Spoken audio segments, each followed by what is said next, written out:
आयुष्यात स्वार्थी असणेही खूप गरजेचे आहे, परंतु तो स्वार्थ हा सकारात्मक असावा. आपल्या प्रगतीसाठी, आनंदासाठी आणि मानसिक शांततेसाठी स्वार्थी असणे आजच्या काळाची गरज आहे. अर्थातच आपले शारीरिक आणि मानसिक आरोग्य जर चांगले असेल तरच आपण इतरांचीही काळजी घेऊ शकतो आणि म्हणूनच त्या ठिकाणी आपण स्वार्थी राहणे अर्थात स्वतःला प्राधान्य देणे हे फार गरजेचे आहे. एखादी गोष्ट आपल्याला शक्य नाही किंवा त्या गोष्टीमुळे जर आपले नुकसान होत असेल तर त्या ठिकाणी नकार देणे किंवा नाही म्हणणे हे स्वार्थीपणाचे लक्षण नसून तो आपला आत्मसन्मान आहे.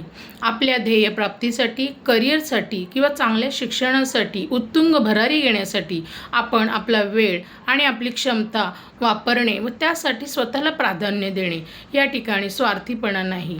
तसेच एखाद्या नात्यामध्ये किंवा एखाद्या गोष्टींमुळे आपल्याला सतत तणाव येत असेल तर आपल्या आनंदासाठी आपण त्या नात्यातून दूर होणे किंवा त्या गोष्टींपासून दूर राहणे हा स्वार्थीपणा नसून आपलं स्वतःचं मानसिक आरोग्य जपणं आहे.